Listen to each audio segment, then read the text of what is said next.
Hi hello ನಮಸ್ಕಾರ ಸ್ನೇಹಿತರೆ ವೀಕ್ಷಕರೇ, ಬನ್ನಿ ಇವತ್ತು ನಿಮಗಾಗಿ ಬಿಳಿ ಕೂದಲ ಸಮಸ್ಯೆಗೆ ತುಂಬಾ ಒಳ್ಳೆ ಪರಿಹಾರ ತೊಗೊಂಬಂದಿದ್ದೀನಿ.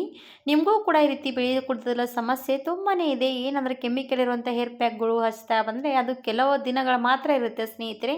ನ್ಯಾಚುರಲ್ ಆಗಿ ನಿಮ್ಮ ಕೂದಲು ಕಪ್ಪು ಮಾಡ್ಕೋಬೋದು. ಅದು ಕೂಡ ಯಾವ ರೀತಿ ಅಂತ ಇವತ್ತಿನ ವಿಡಿಯೋದಲ್ಲಿ ತೋರಿಸ್ತಾ ಇದ್ದೀನಿ. ಈ ಥರ ನೀವೇನಾದರೂ ಟ್ರೈ ಮಾಡಿಬಿಟ್ರೆ ನಿಮ್ಮ ಕೂದಲು ತುಂಬಾ ನ್ಯಾಚುರಲ್ ಆಗಿ ಕಪ್ಪು ಆಗ್ತಾ ಬರುತ್ತೆ ಸ್ನೇಹಿತರೆ. ಅದು ಸಣ್ಣವರಿಂದ ವಯಸ್ಸಾದವ್ರಿಗೂ ಕೂಡ ನೀವು ಯೂಸ್ ಮಾಡ್ಕೋಬೋದು.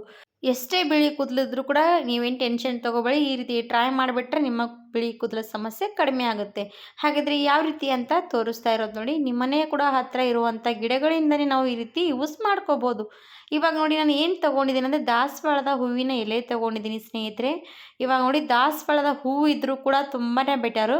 ಈ ರೀತಿ ಎಲೆ ಇದ್ದರೂ ಕೂಡ ತುಂಬಾ ಒಳ್ಳೆಯದು. ಈ ರೀತಿ ಎಲೆಗಳು ತೊಗೋಬೇಕು ನೋಡಿ. ತುಂಬಾ ಚೆನ್ನಾಗಿ ನಾನು ಎಲೆಗಳು ತೊಗೊಂಡಿದ್ದೀನಿ. ಹಾಗೆ ವಾಶ್ ಮಾಡಿಕೊಂಡೇ ತೊಗೊಳ್ಳಿ. ಯಾಕಂದರೆ ಏನಾದರೂ ಸ್ವಲ್ಪ ದೂಸೋದು ಕೂತ್ಕೊಂಡಿದ್ರೆ ಅದು ಹಾಗೆ ಯೂಸ್ ಮಾಡಬಾರ್ದು. ಹಾಗಾಗಿ ಸ್ವಲ್ಪ ಕ್ಲೀನಾಗಿ ಈ ರೀತಿ ವಾಶ್ ಮಾಡ್ಕೊಂಡು ಬಂದುಬಿಡಿ.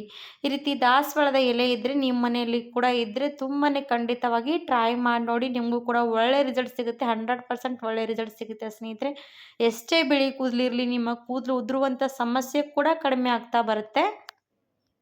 ಹಾಗಾದರೆ ನೋಡ್ತಾ ಇರ್ಬೋದು ನಾನು ಇವಾಗ ಏನು ಮಾಡ್ತಾ ಇದ್ದೀನಿ ಅಂದರೆ ದಾಸವಾಳದ ಹೂವಿನ ಎಲೆ ಈ ರೀತಿ ಸಣ್ಣ ಸಣ್ಣ ಈ ರೀತಿ ಕಟ್ ಮಾಡ್ತಾ ಇದ್ದೀನಿ ನೋಡಿ ಕೈಯಿಂದನೇ. ಈ ಥರ ಎಲ್ಲನೂ ಕೂಡ ಕಟ್ ಮಾಡಿಕೊಂಡು ಒಂದು ಬಟ್ಲಲ್ಲಿ ಹಾಕ್ಕೊಳ್ಳಿ. ಇವಾಗ ನೋಡಿ ನೀವು ಎಷ್ಟು ಕ್ವಾಂಟಿಟಿಯಲ್ಲಿ ಮಾಡ್ತಾ ಇದ್ದೀರಾ, ನಿಮ್ಮ ತಲೆ ಕೂದಲು ಎಷ್ಟಿದೆ ಎಷ್ಟಿಲ್ವ ಅಂತ ನೀವು ನೋಡಿಕೊಂಡು ಮಾಡ್ಕೋಬೋದು. ಹಾಗೆ ಜಾಸ್ತಿ ಕೂಡ ಮಾಡಿಕೊಂಡ್ರೂ ಪರವಾಗಿಲ್ಲ. ಜಾಸ್ತಿ ದಿನಗಳು ಕೂಡ ಇಟ್ಕೊಂಡ್ರೆ ಮತ್ತೆ ಸ್ವಲ್ಪ ಜಾಸ್ತಿ ರಿಸಲ್ಟ್ ಚೆನ್ನಾಗಿ ಬರುತ್ತೆ. ಹಾಗಾಗಿ ಈ ಥರ ಟ್ರೈ ಮಾಡ್ಬೋದು. ಇವಾಗ ನೋಡಿ ದಾಸವಾಳದ ಹೂವಿನ ಎಲೆ ಎಲ್ಲನೂ ಕೂಡ ರೀತಿ ಕಡ್ಕೊಂಡು ಇಟ್ಕೊಂಡಿದ್ದೀನಿ. ಆಮೇಲೆ ಏನು ಬೇಕಂದರೆ ಸ್ನೇಹಿತರೆ, ನಿತ್ಯ ಪುಷ್ಪ ಹೂವು ನೋಡಿ. ನಿತ್ಯ ಪುಷ್ಪ ಹೂವು ಏನಂದರೆ ದಿನಾಲೂ ಹೂವು ಬಿಡುತ್ತೆ ಸ್ನೇಹಿತರೆ. ಒಂದು ದಿವಸ ಕೂಡ ತಪ್ಪದೇ ಹೂವು ಬಿಡುವಂಥ ಗಿಡ ಅಂದರೆ ನಿತ್ಯ ಪುಷ್ಪ ಹೂವಿನ ಗಿಡ ನೋಡಿ.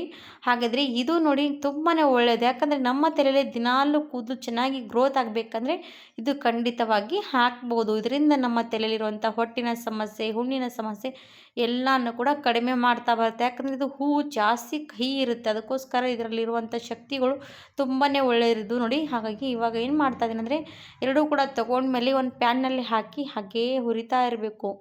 ಇವಾಗ ನಿಮಗೆ ಕಾಣಿಸ್ತಾ ಇರ್ಬೋದು ಹೂವು ಮತ್ತು ಎಲೆ ಎರಡೂ ಕೂಡ ತುಂಬಾ ಚೆನ್ನಾಗಿ ವಾಶ್ ಮಾಡಿಕೊಂಡೇ ತೊಗೊಳ್ಳಿ. ಇವಾಗ ಹೂವು ಹಾಕ್ಕೊಂಡು ಚೆನ್ನಾಗಿ ಹುರ್ಕೊಳ್ತಾ ಇದೆ ನೋಡಿ. ಎಲೆ ಮತ್ತು ಹೂವು ಇವೆರಡೂ ಕೂಡ ಹಾಗೆ ಸಣ್ಣ ಉರಿ ಇಟ್ಕೊಂಡೆ ಫ್ಲೇಮಲ್ಲಿ ಈ ರೀತಿ ಹುರಿತಾ ಇರಿ. ಅದಕ್ಕೆ ಮತ್ತೇನು ಮಿಕ್ಸ್ ಮಾಡ್ತಾ ಇದ್ದೀನಿ ಅಂದರೆ ನೋಡಿ, ಈ ರೀತಿ ಕರಿಬೇವು ಸ್ವಲ್ಪ ಬಾಡಿತ್ತು ಆದರೂ ಕೂಡ ಪರವಾಗಿಲ್ಲ ನಡೆಯುತ್ತೆ. ಈ ರೀತಿ ಹಾಕ್ಕೊಂಡು ಮತ್ತೆ ಅದು ಕೂಡ ಮಿಕ್ಸ್ ಮಾಡಿ ಹಾಗೆ ಹುರಿತಾ ಇರಿ. ಏನು ಕರಿಬೇವು ರೀತಿ ಒಣಗೋದ್ಮೇಲೆ ಬಿಸಾಕೋಕ್ಕೆ ಏನು ಬಿಸಾಕಬಾರ್ದು. ಈ ರೀತಿ ಯೂಸ್ ಮಾಡ್ಕೋಬೋದು. ಇವಾಗ ನೋಡಿ ನಾನು ಹಾಗೆ ಇದರಲ್ಲಿ ಹಾಕಿ ಹುರಿತಾನೇ ಇರಬೇಕು. ಇದು ಕರಿಬೇವು, ಹೂವು, ಎಲೆ ಇವೆಲ್ಲನೂ ಕೂಡ ಚೆನ್ನಾಗಿ ಇದೇ ಥರವಾಗಿ ಫ್ರೈ ಮಾಡ್ತಾ ಇರಬೇಕಾಗತ್ತೆ. ಎಲ್ಲಿವರೆಗೂ ಫ್ರೈ ಮಾಡ್ಕೋಬೇಕಂದ್ರೆ ನಿಮಗೆ ಕಲರ್ ಚೇಂಜ್ ಆಗುತ್ತೆ ಅಲ್ಲಿವರೆಗೂ ಫ್ರೈ ಮಾಡ್ತಾ ಇರಿ. ಇವಾಗ ನೋಡಿ ಕೆಮಿಕಲ್ ಇರುವಂಥ ಹೇರ್ ಪ್ಯಾಕ್ಗಳು ನೀವು ಹಚ್ತಾ ಬರ್ತಿರಲ್ಲ ಸ್ನೇಹಿತರೆ, ನಿಮ್ಮ ಸೈಡ್ ಎಫೆಕ್ಟ್ ಕೂಡ ಜಾಸ್ತಿ ಆಗುತ್ತೆ. ಒಬ್ರವ್ರಿಗೆ ಏನಾಗುತ್ತೆ ಅಂದರೆ ಒಬ್ರವ್ರಿಗೆ ಸೂಟ್ ಆಗುತ್ತೆ, ಒಬ್ರವ್ರಿಗೆ ಸೂಟ್ ಆಗೋದಿಲ್ಲ. ಆ ರೀತಿ ಇದ್ದಾಗ ನಾವು ಏನು ಹಚ್ಚಿದ್ರು ಕೂಡ ನಮ್ಮ ಬಿಳಿ ಕೂದಲಿಗೆ ಏನು ಹಚ್ಬೇಕಂತ ಯೋಚನೆ ಮಾಡ್ತಿರ್ತಾರೆ. ಆ ರೀತಿ ಇದ್ದಾಗ ನೀವು ಈ ಥರ ಇದು ಯೂಸ್ ಮಾಡ್ತಾ ಬಂದರೆ ನಿಮ್ಗೆ ಏನಾಗುತ್ತೆ ಅಂದರೆ ಬುಡದಿಂದ ಏನಾಗುತ್ತೆ ಅಂದರೆ ಬಿಳಿ ಕೂದಲು ಕಡಿಮೆ ಆಗ್ತಾ ಬರುತ್ತೆ. ಬುಡದಿಂದ ಕೂದಲು ಚೆನ್ನಾಗಿ ಗ್ರೋತ್ ಆಗ್ತಾ ಆಗ್ತಾ ಕಪ್ಪಗಾಗುತ್ತೆ ಸ್ನೇಹಿತರೆ. ಹಾಗಾಗಿ ಈ ಥರ ನೀವು ಯೂಸ್ ಮಾಡ್ಬೋದು. ಈಗ ಏಜ್ಗಿಂತ ಮುಂಚೆನೇ ಸಣ್ಣ ಮಕ್ಕಳ ತಲೆಯಲ್ಲೂ ಕೂಡ ಬಿಳಿ ಕೂದಲ ಸಮಸ್ಯೆ ತುಂಬಾ ಇದೆ ಸ್ನೇಹಿತರೆ. ಆವಾಗ ನಾವು ಮಕ್ಕಳಿಗೆ ಯಾವ ರೀತಿ ಹೇರ್ ಪ್ಯಾಕ್ ಹಚ್ಚೋದಕ್ಕೆ ಬರುತ್ತೆ ಸ್ನೇಹಿತರೆ, ಆ ರೀತಿ ಏನು ಮಾಡೋಕ್ಕೆ ಹೋಗಬೇಡಿ. ಈ ರೀತಿ ಇರುವಂಥದ್ದು ನೀವು ಯೂಸ್ ಮಾಡ್ತಾ ಬರ್ಬೋದು ಮಕ್ಕಳ ತಲೆಯಲ್ಲಿ. ಅವರಿಗೂ ಕೂಡ ನ್ಯಾಚುರಲ್ ಆಗಿರುವಂಥದ್ದು ಕೂದಲು ತುಂಬಾ ಒಳ್ಳೆ ರೀತಿ ಬೆಳೆಯೋದಕ್ಕೆ ಸ್ಟಾರ್ಟ್ ಆಗುತ್ತೆ. ಇವಾಗ ನೋಡಿ ಈ ರೀತಿ ಪೂರ್ತಿ ಕಪ್ಪಗಾಗಬೇಕು ಎಲ್ಲನೂ ಕೂಡ. ಅಲ್ಲಿವರೆಗೂ ನಾನು ಹಾಗೇ ಹುರಿತಾ ಇದ್ದೆ. ಇವಾಗ ಇದು ಪೂರ್ತಿ ಕಪ್ಪಗಾಗಿರುವಂಥದ್ದು ಕಾಣಿಸ್ತಾ ಇರ್ಬೋದು. ಎಲೆ ಮತ್ತು ಕರಿಬೇವು, ಹೂವು ಎಲ್ಲನೂ ಕೂಡ ಕಪ್ಪಗೆ ಮಾಡ್ಕೊಂಡು ತೊಗೊಂಡಿದ್ದೀನಿ. ಇವಾಗ ಏನು ಮಾಡ್ತೀನಿ ಅಂದರೆ ಒಂದು ಮಿಕ್ಸಿ ಜಾರ್ ತಗೊಂಡು ಅದರಲ್ಲಿ ನಾನು ಇವಾಗ ಹುರಿದಿರೋವಂಥದ್ದು ಎಲ್ಲ ಎಲೆಗಳು ಕೂಡ ಹೂವು ಎಲ್ಲ ಇದು ಮಿಕ್ಸಿ ಜಾರಲ್ಲಿ ಹಾಕ್ಕೋಬೇಕು. ಬಿಸಿ ಇರುವಾಗಲೇ ಹಾಕ್ಕೊಳ್ಳಿ. ಯಾಕಪ್ಪ ಬಿಸಿ ಇರುವಾಗ ಹಾಕಬೇಕಂತ ಹೇಳ್ತೀನಿ ನಿಮಗೂ ಕೂಡ. ಇವಾಗ ಇದು ಹಾಕ್ಕೊಂಡಿದ್ವಿ. ಹಾಕ್ಕೊಂಡಿದ ತಕ್ಷಣ ನಾನು ಹಾಗೆ ಮುಚ್ಚಳ ಮುಚ್ಚಿದೆ. ಆ ರೀತಿ ಏನು ಮಾಡಲ್ಲ. ಮತ್ತೆ ನಾನು ಪೇಪರ್ ಹಾಕಿ ಮುಚ್ಚಳ ಮುಚ್ತೀನಿ. ಯಾಕಂದರೆ ನನ್ನ ಕಲರ್ ಸ್ವಲ್ಪ ಕೂಡ ವೇಸ್ಟ್ ಹೋಗಬಾರ್ದು. ಇವಾಗ ನೋಡಿ ಈ ರೀತಿ ಮುಚ್ಚಳ ಮುಚ್ಕೊಂಡು ಸ್ವಲ್ಪ ಮಿಕ್ಸಿ ಮಾಡ್ಕೊಂಡು ಬಂದೆ. ಸ್ವಲ್ಪನೇ ತರ್ತರಿ ಆಗಬೇಕು, ಜಾಸ್ತಿ ಏನಿಲ್ಲ. ಇವಾಗ ಇದಕ್ಕೆ ನಾನು ಕೊಬ್ಬರಿ ಎಣ್ಣೆ ಮಿಕ್ಸ್ ಮಾಡ್ತಾಯಿದ್ದೀನಿ ನೋಡಿ.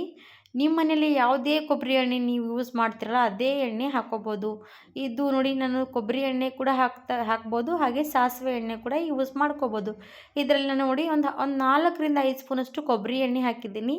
ಕೊಬ್ಬರಿ ಎಣ್ಣೆ ಹಾಕಿ ನನಗೆ ಪೇಪರ್ ಮುಚ್ಚಿದೆಯಲ್ಲ, ಪೇಪರ್ ತೆಗೆದಿಡ್ತೀನಿ. ಹಾಗೆ ಈ ಕಡೆ ಏನು ಪೇಪರ್ ಮುಚ್ಚೋದಕ್ಕೆ ಹೋಗಲ್ಲ, ಯಾಕಂದರೆ ಕೊಬ್ಬರಿ ಎಣ್ಣೆ ಹಾಕಿದ್ದೀವಲ್ಲ ಆ ಪೇಪರ್ ಎಲ್ಲನೂ ಕೂಡ ಒದ್ದೆ ಆಗಿಬಿಡುತ್ತೆ. ಹಾಗಾಗಿ ನಾನು ಇವಾಗ ಇದಕ್ಕೆ ಪ್ಲಾಸ್ಟಿಕ್ ಮುಚ್ತೀನಿ. ನೋಡಿ ಈ ರೀತಿ ಪ್ಲಾಸ್ಟಿಕ್ ಮುಚ್ಚಿದ್ವಿ, ಚೆನ್ನಾಗಿ ಮಿಕ್ಸಿ ಮಾಡ್ಕೊಂಡು ಬರೋಣ. ಈ ರೀತಿ ಪ್ಲಾಸ್ಟಿಕ್ ಮುಚ್ಚೋದ್ರಿಂದ ನಮಗೇನಾಗುತ್ತೆ ಅಂದರೆ ಎಣ್ಣೆ ಚೆನ್ನಾಗಿ ಒಳಗಡೆ ಇರುತ್ತೆ, ಸ್ವಲ್ಪ ಕೂಡ ಮತ್ತೆ ನೋಡಿ ಮುಚ್ಚಳಕ್ಕೂ ಸ್ವಲ್ಪ ಕೂಡ ಅಂಟೋದಿಲ್ಲ. ಇವಾಗ ಹೇಳಿದ್ದೆಲ್ಲ ಬಿಸಿ ಬಿಸಿ ಇರುವಾಗಲೂ ರುಬ್ಬಿದ್ದೀವಿ ಅಂದರೆ ಎಣ್ಣೆ ಹಾಕಿರ್ತೀವಲ್ಲ ಅದು ಕಲರ್ ಚೆನ್ನಾಗಿ ಬರುತ್ತೆ. ಹಾಗಾಗಿ ಈ ರೀತಿ ಮಾಡ್ಕೋಬೇಕು. ಈಗ ನೋಡಿ ನಾವು ಎಣ್ಣೆಯಲ್ಲಿ ಚೆನ್ನಾಗಿ ಕುದಿಸ್ಕೊಂಡ್ವಿ ಅಂದರೆ ಎಣ್ಣೆ ಎಲ್ಲ ಏನಾಗುತ್ತೆ ಸ್ವಲ್ಪ ಸುಟ್ಟು ಹೋಗ್ತಾ ಬರುತ್ತೆ. ಹಾಗಾಗಿ ಈ ಥರ ಮಾಡಿದ್ವಿ ಅಂದರೆ ತುಂಬಾ ಒಳ್ಳೆಯದಾಗುತ್ತೆ ಸ್ನೇಹಿತರೆ. ಇವಾಗ ನೋಡಿ ಎಷ್ಟು ಚೆನ್ನಾಗಿ ನ್ಯಾಚುರಲ್ ಆಗಿರುವಂಥ ನೋಡ್ತಾ ಇರ್ಬೋದು ಕಲರು. ಈ ಥರ ನಮ್ಮ ಎಣ್ಣೆಗೂ ಕೂಡ ಬಂದಿರುವಂಥದ್ದು. ಇದೇ ಎಣ್ಣೆ ನಮ್ಮ ತಲೆಗೂ ಹಚ್ಕೊಳ್ಳೋ ಯಾವ ರೀತಿ ಅಂತ ಇವತ್ತು ಇನ್ನೂ ವಿಡಿಯೋದಲ್ಲಿ ತೋರಿಸ್ತಾ ಇರೋದು, ನೋಡಿ ಹೋಗಿ. ಇವಾಗ ಒಂದು ಬಟ್ಲು ತೊಗೊಂಡಿದ್ದೀನಿ, ಹಾಗೆ ಒಂದು ಸೋದಿಸುವಂಥದ್ದು ಚಾಣಿ ಕೂಡ ತೊಗೊಂಡಿದ್ದೀನಿ. ಇವಾಗ ಇದರಲ್ಲಿ ಸೋದಿಸೋಣ ಬನ್ನಿ. ನೋಡಿ ನಾನು ಶೋಧಿಸ್ತಾ ಇದ್ದೀನಿ, ಎಷ್ಟು ಚೆನ್ನಾಗಿರುವಂಥ ಕಲರ್ ರೆಡಿಯಾಗಿರುವಂಥದ್ದು. ಈ ಥರ ಕಲರ್ ನಾವು ಯೂಸ್ ಮಾಡ್ತಾ ಬಂದರೆ ಸ್ನೇಹಿತರೆ ನಿಮ್ಮ ಕೂದಲು ನ್ಯಾಚುರಲ್ ಆಗಿರುವಂಥ ಕಪ್ಪುಗಾಗಿ ಬೆಳೀತಾ ಬರುತ್ತೆ. ನೋಡಿ ಕೆಮಿಕಲ್ ಇರುವಂಥ ಹೇರ್ ಪ್ಯಾಕ್ಗಳಿಗಿಂತ ಇದು ತುಂಬ ನ್ಯಾಚುರಲ್ ಆಗಿರುವಂಥ ಎಣ್ಣೆ ಅನ್ಬೋದು. ತುಂಬಾ ಒಳ್ಳೆ ರಿಸಲ್ಟ್ ಸಿಗುತ್ತೆ, 100% ಗ್ಯಾರಂಟಿ. ನೋಡಿ ಟ್ರೈ ಮಾಡಿ ನೋಡಿ, ನಿಮಗೂ ಕೂಡ ಒಳ್ಳೆ ರಿಸಲ್ಟ್ ಸಿಕ್ಕೇ ಸಿಗುತ್ತೆ. ವಾರದಲ್ಲಿ 2 ಸರ್ತಿ 3 ಸರ್ತಿ ನೀವು ವಾರ ಪೂರ್ತಿ ಕೂಡ ಹಚ್ಕೊಳ್ತಾ ಬಂದರೆ ಏನು ಪರವಾಗಿಲ್ಲ. ಈ ರೀತಿ ಜಾಸ್ತಿ ಕ್ವಾಂಟಿಟಿಯಲ್ಲಿ ಕೂಡ ಮಾಡಿ ಇಟ್ಕೋಬೋದು. ಜಾಸ್ತಿ ಬುಡಕ್ಕೆ ಅಪ್ಲೈ ಮಾಡ್ತಾ ಬರಬೇಕು. ಬುಡದಿಂದ ನಮ್ಮ ಕೂದಲು ಗ್ರೋತ್ ಚೆನ್ನಾಗಾಗುತ್ತೆ, ಕಪ್ಪಗಾಗುತ್ತೆ ಸ್ನೇಹಿತರೆ. ಹಾಗಾಗಿ ನೀವು ಕೂಡ ಬುಡಕ್ಕೆ ಚೆನ್ನಾಗಿ ಮಸಾಜ್ ಕೊಡಬೇಕು. ನೋಡಿ ಈ ಥರ ಎಣ್ಣೆ ರೆಡಿ ಮಾಡ್ಕೊಂಡು ತೊಗೊಂಡಿದ್ದೀನಿ. ಹಾಗಿದ್ರೆ ಖಂಡಿತವಾಗಿ ನಿಮ್ಮ ತಲೆಯಲ್ಲೂ ಕೂಡ ಬಿಳಿ ಕೂದಲ ಸಮಸ್ಯೆ ಇದೆ, ಮಕ್ಕಳ ತಲೆಯಲ್ಲೂ ಕೂಡ ಬಿಳಿ ಕೂದಲ ಸಮಸ್ಯೆ ಇದ್ದರೆ ಈ ಥರ ಎಣ್ಣೆ ಟ್ರೈ ಮಾಡಿ ನೋಡಿ. ಅವ್ರಿಗೂ ಕೂಡ ಬಿಳಿ ಕೂದಲ ಸಮಸ್ಯೆ ತುಂಬಾ ಕಡಿಮೆ ಆಗ್ತಾ ಬರುತ್ತೆ. ಹಾಗಿದ್ರೆ ಟ್ರೈ ಮಾಡಿ ನೋಡಿ. ಇಷ್ಟ ಆದರೆ ಲೈಕ್ ಮಾಡಿ, ಸಬ್ಸ್ಕ್ರೈಬ್ ಮಾಡಿ, ಶೇರ್ ಮಾಡಿ. ಧನ್ಯವಾದ ಸ್ನೇಹಿತರೆ.